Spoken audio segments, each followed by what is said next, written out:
Good afternoon. It's very bright up here. How are we? Excellent, excellent. Is the rain okay? Treating us well? It is in here, it's all good. So today, TOED, here to start with the basics. It is a very interactive Q&A session. So we've got Chris, he's just coming up now. He'll have a roving microphone. If there is questions, please put your hand up.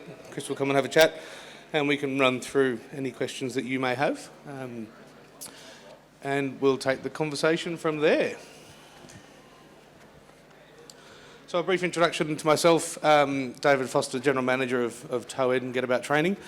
And we provide seminars and nationally accredited towing and outdoor education, four-wheel drive training across the country and have been doing so since 1997. And when the business first started, we were a tour operator. So we ran tag-along tours, 26 of them, I think, annually, various times of the year, all across the country.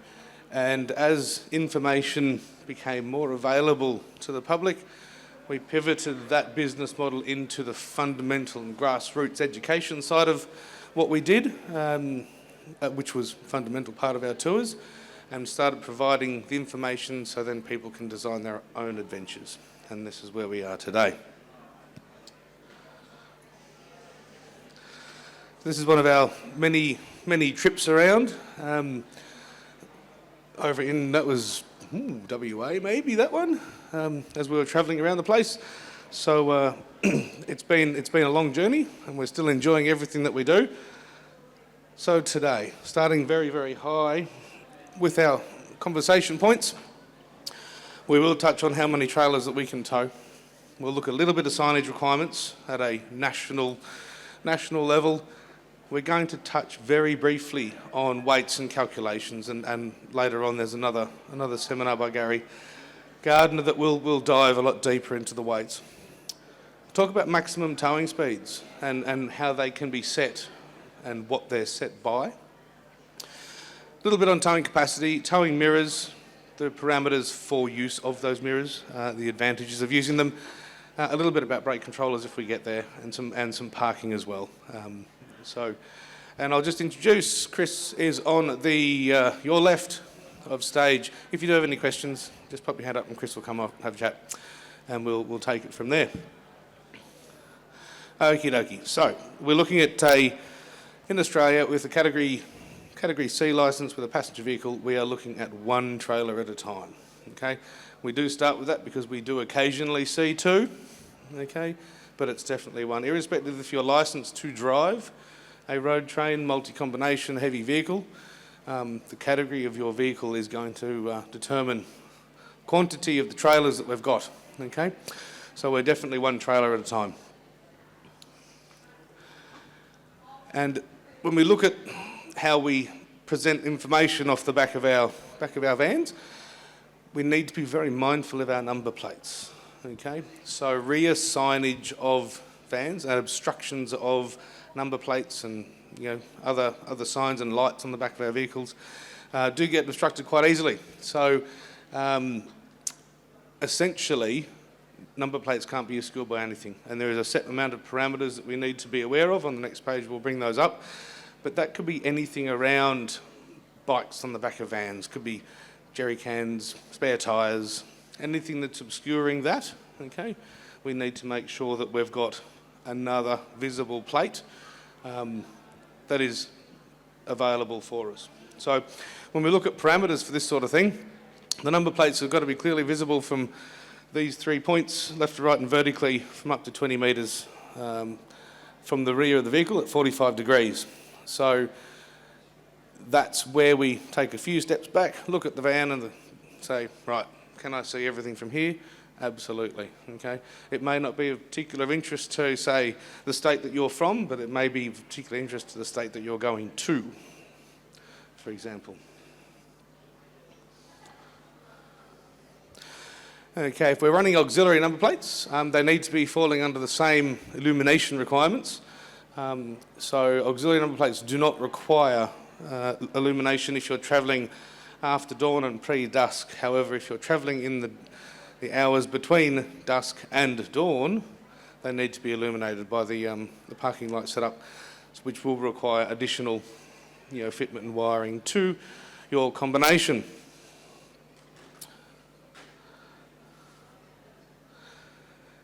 Now, who runs one of these on the back of their caravan? Looking out there for eyes.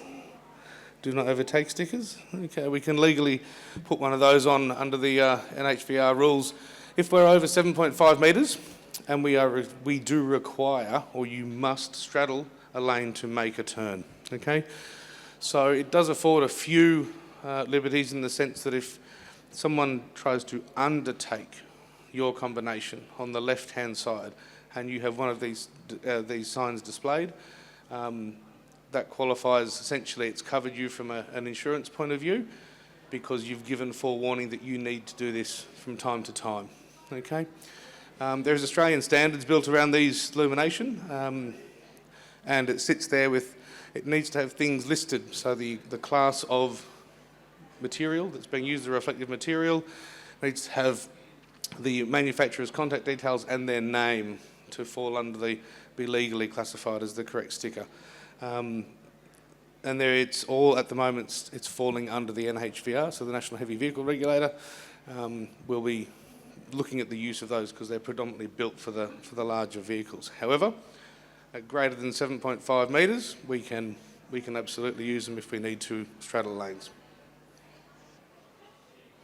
All right, I'm just going to jump off stage for a few minutes, about 4 minutes. We'll run a short video on some weights and some acronyms, really high level, and then jump back on and see if we have any questions from there. Let's start with the tow vehicle. When it leaves the factory, the manufacturer specifies a figure that's called a curb weight. While it varies, usually it includes the driver and liquids such as oil and fuel. Tear weight or mass is a term used in trucks, and as we'll see in a minute, caravans. So with vehicles, remember it's the curb weight as a starting point. Payload is comprised of accessories you add, as well as the gear you pack and of course the vehicle's occupants. Remembering that temporary additions like roof cargo have to be factored in or out of your calculations on each trip. Payload also includes the tow ball weight exerted by the trailer on your vehicle's tow ball, and this figure is often overlooked in weight calculations. Of course, you have to factor in the towing capacity or limit of your tow vehicle as set by the manufacturer. Now the big one for your tow vehicle is the gross vehicle mass or GVM. This figure is set by the vehicle manufacturer as the total your vehicle can weigh. Everything has to be factored into this figure to make sure your vehicle can perform within its mechanical specifications and dynamic limits. You cannot exceed it for safety and legal reasons. Of course, you will void your insurance policy if you do so. You will find these figures stamped on your vehicle's compliance plate, so make sure you're familiar with them and take your vehicle to a weighbridge to make sure you're within its limits and legal. Now let's take a look at your caravan. Tear mass is the caravan manufacturer's starting point. It's the weight of the caravan as per their specifications, with any accessories attached at time of van build, and empty water tanks and empty gas cylinders. Next is the aggregate trailer mass, or ATM, which is the figure the manufacturer states cannot be exceeded when the trailer is given its full payload.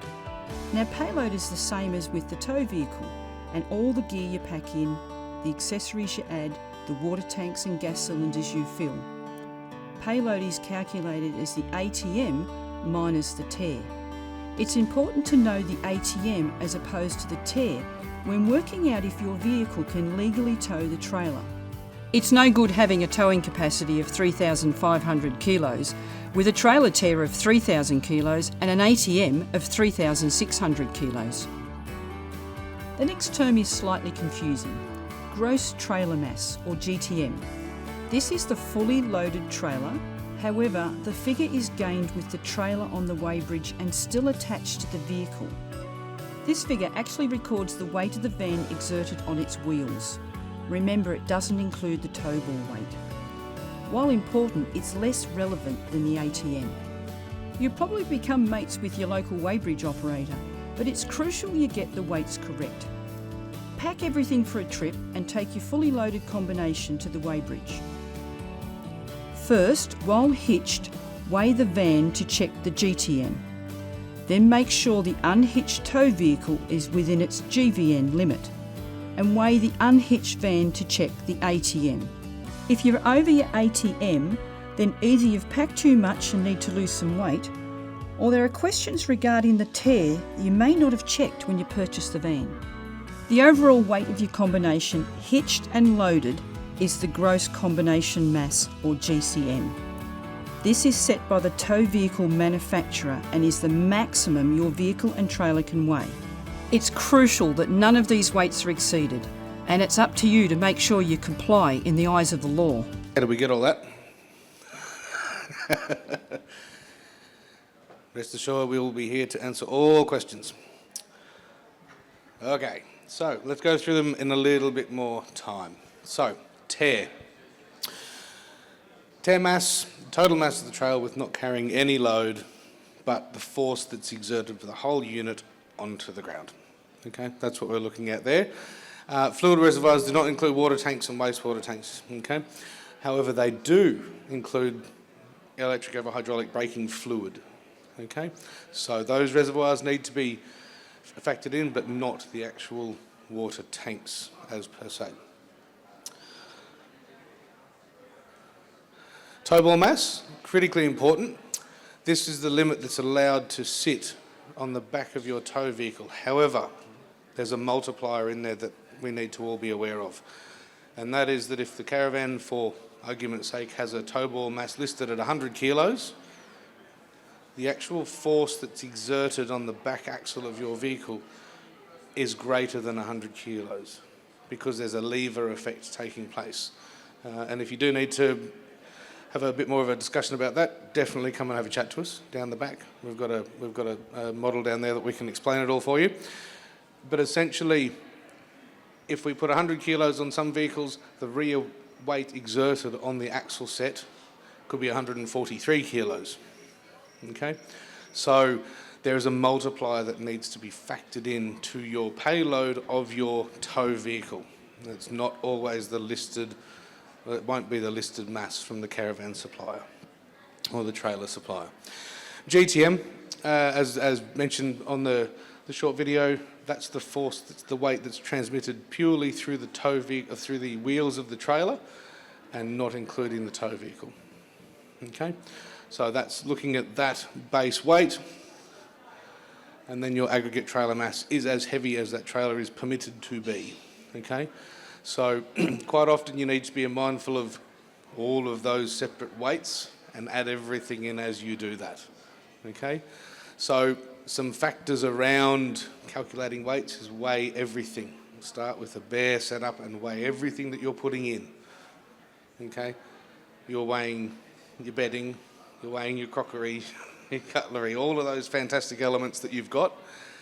You need to make sure you know what it weighs, because you want to know what effect it's going to have on your combination as an entity. So myself, I've got this fantastic cutlery set, serves for 5 of us, 2 adults, 3 little kids, 1.5 kilos. If I can't cook out of 1.5 kilos of things that I can chop and scoop things with, I don't cook it. Okay, that's the limit. And that goes between my car and any trailer, any caravan we've got, it's the same cutlery set. Okay? We don't carry anything additional, we don't carry anything less. Okay, if we meet people on the road, they've probably got their own stuff. So we don't need to factor that into us.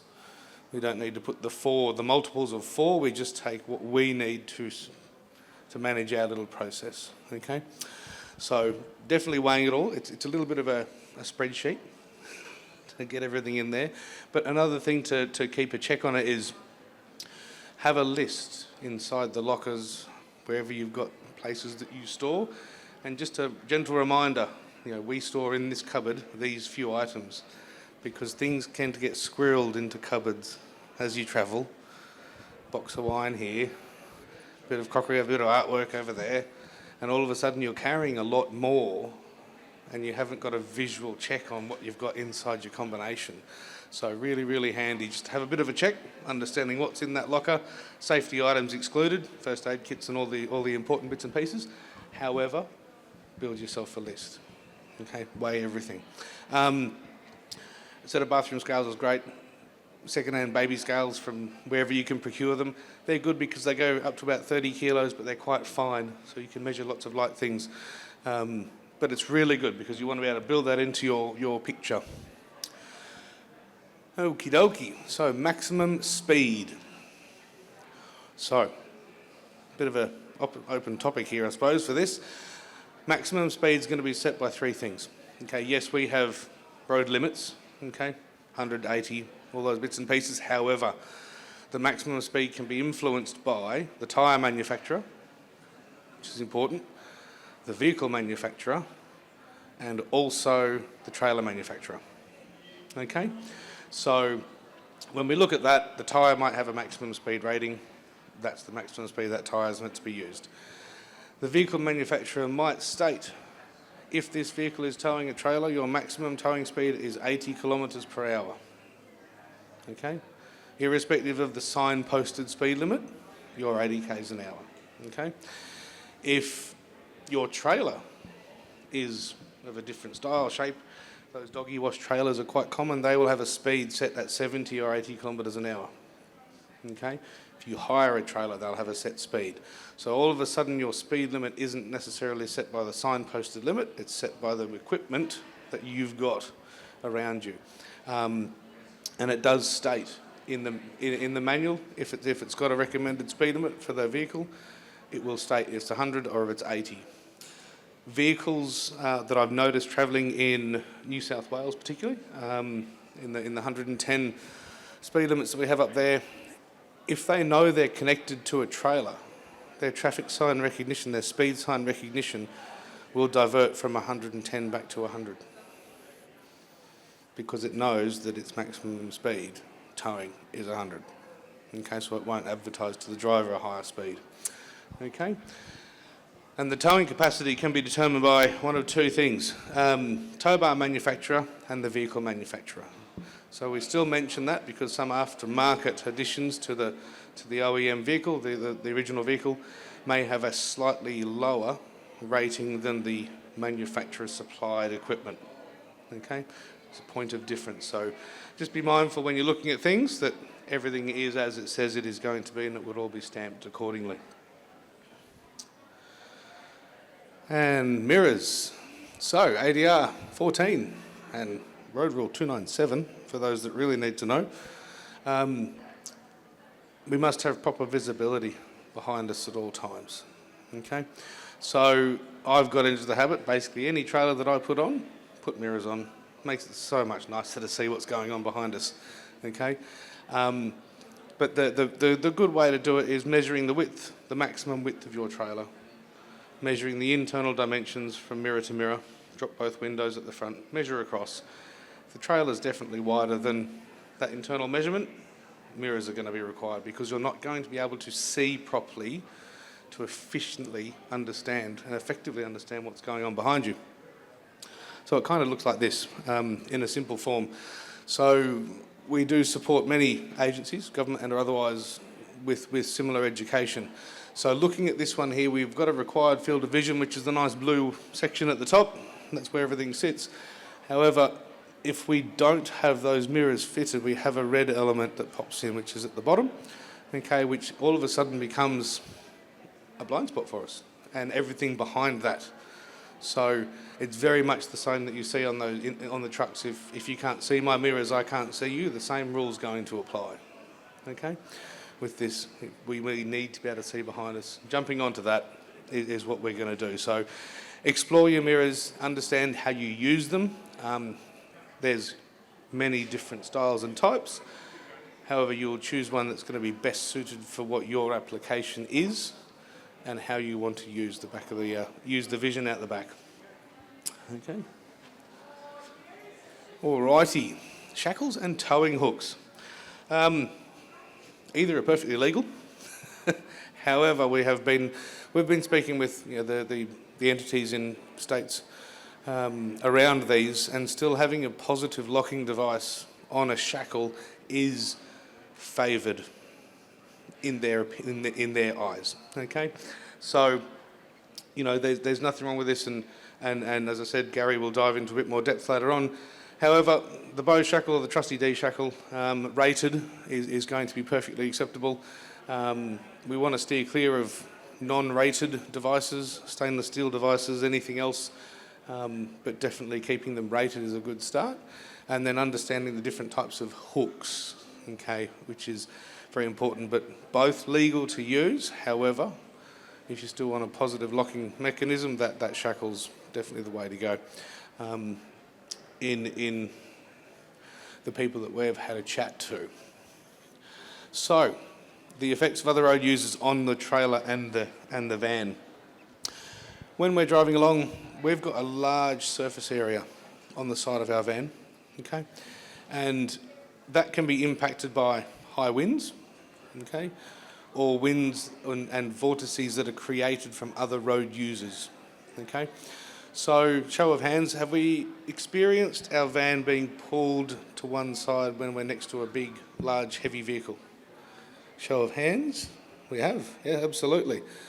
As the air's coming off the front of that truck, okay, that heavy vehicle, it's going to get squeezed in between the two appliances, okay?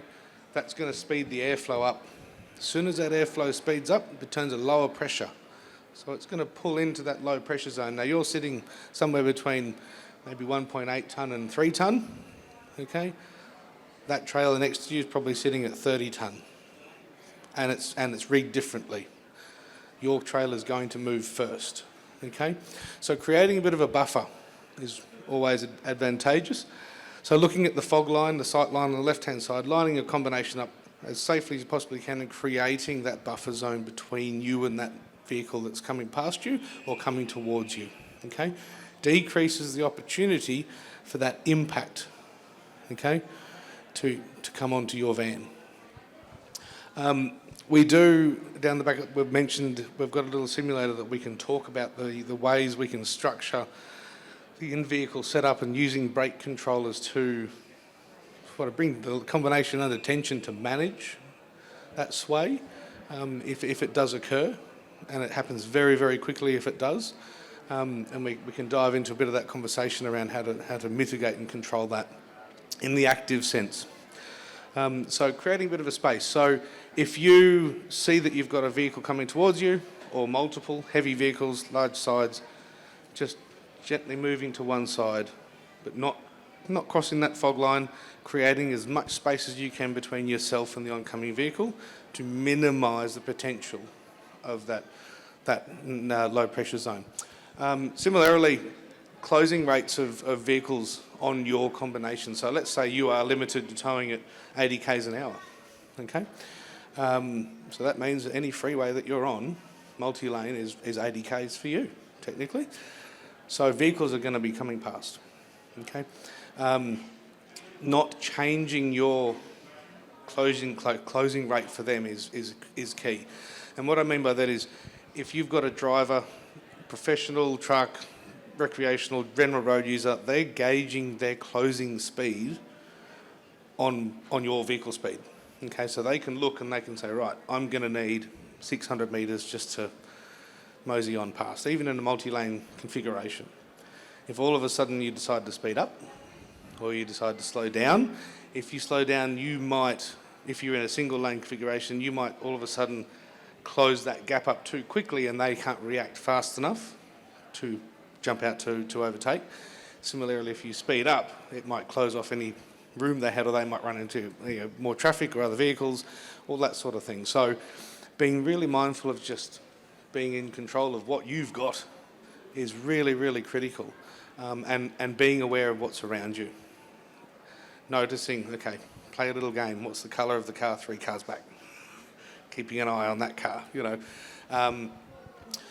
so you know that silver car's gone. I'm now going to have a red car, or where's that truck, or what's your visual cue to keep you looking in your mirrors every 3 to 5 seconds, okay?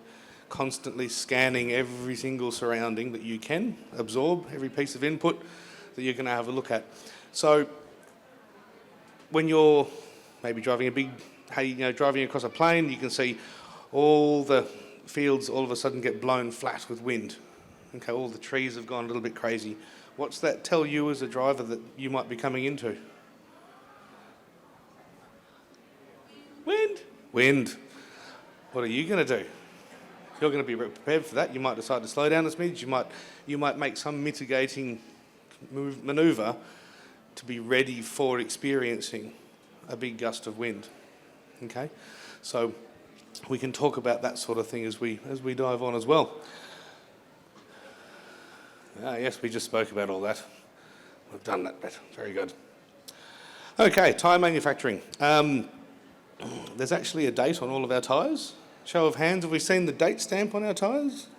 Fantastic. Very good. So we're going to see here 4 digits. Occasionally they've got an alphanumerical sequence, but normally it's just numerical, 4 digits. And we're going to be looking at that particular date there of the 52nd week of 2021. Okay?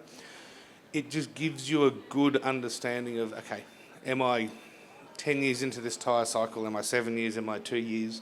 If you need to buy a replacement tyre, if it's been well stored, absolutely. Not a problem. If it's been sitting out the back in the weather for 3 years, may not be, you might want to find a different tyre. Sort of, that's where you look at those dates. So if you can see those visual cues, understand them, build it into your maintenance plan of your combination. Okay, because tyres aren't cheap. So if you know that in 5 years' time you'd like to probably replace that set of tyres, build it into your budget so you can factor in, right, I'm going to need 4 or 6, depending on how many spares that are on that van. I'm going to need 6 tyres, could be close to $3,000, right, that's 6 years away, let's do the numbers on that. Okay, so you don't get 6 years away and go, oh, need some tyres. Okay, so very, very, very good little number to have a look there. So brake controllers. Multiple brake controllers available on the market. They will all perform the function of applying brakes to your trailer. That's as simple as it gets. There'll be an override function where you can manually bring those brakes on independently of the car. Okay, and that allows you to do some fantastic things about bringing combination tension to control sway. Okay, and preload that combination in a high wind situation or when you've got a vehicle coming towards you. Okay, so very happy to, as I said, it's really easy to explain it down the back, but essentially if you do have a high wind situation and you want to pull a bit of tension onto that combination, your override control on your brake controller is the perfect thing to do that. Okay, they'll all work in slightly different ways, however they will provide you that function. Okay, doesn't matter about the brand, the time, you'll get used to it, and they're not a set and forget. They're a fluid device.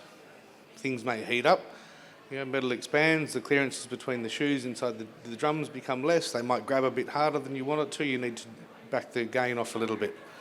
They're a fluid device, depending on the driving situation that you're going to be in. Okay, but we've got 4 days to explain them down the back. You've got time just around your particular questions and anything that you've got around diving into brake controllers and how to really get the best out of them, which is going to be great. Any questions at the moment before we dive on from brake controllers? Okay, and very, very close to the end of our little talk here, safe work zones. So if you encounter a flat tyre, something that you need to have a look at with the vehicle, trying to put your vehicle well out of harm's way, okay, if you've got to drive on that tyre, out of harm's way, and then set the vehicle up like it's pictured up the top there. So if the unfortunate situation is that you are impacted by another vehicle, the combination is going to go away from you. Okay, it's going to fold away from you. It's not going to fold into you as the road user of fixing your vehicle. Okay, so flat left-hand rear, right-hand front, however it's going to eventuate, parking on that slight angle is going to allow that concertina effect to take place, not just push everything into a big heap that's going to come and bounce into you. Okay, so if you've got lefts and rights, they're going to change ever so slightly depending on what you need to work on, but being very mindful that first and foremost you need to be well out of harm's way. Okay, if the tyre's already flat and it's on the trailer and it's not seriously going to hurt anybody and it's not going to hurt you, drive it, get it off. You know, make it a much safer spot to stop. The tyre's already flat. If it's safe to do so, get it as far off that road as you possibly can before you jump out and start investigating what's going on. Now, there's various rest stops. They're really good. Victoria's got fantastic rest stops. Got some funny laws north, so I thought I'd just bring them to everyone's attention.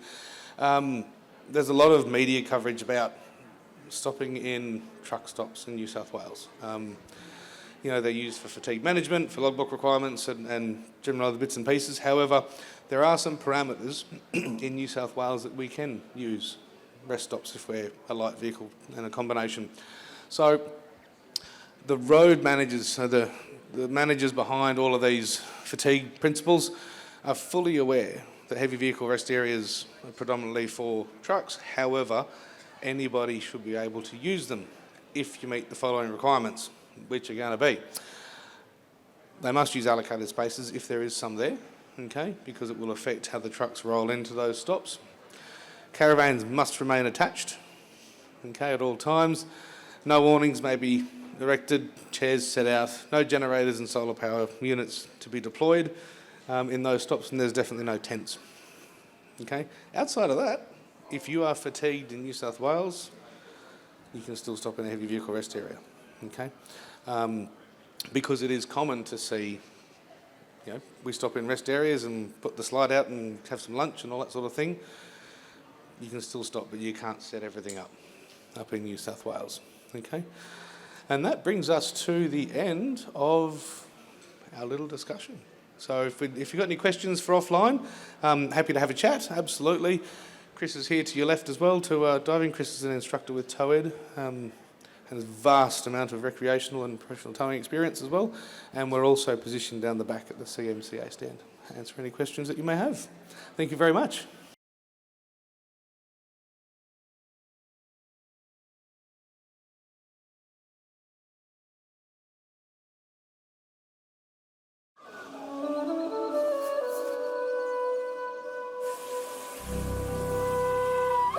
Oh, that's a big and. For the Victorian Caravan and Camping Supershow, the biggest and best and the most exhibitors and the Adventure Zone and the Kids Zone and the RV Master Stage and lots more.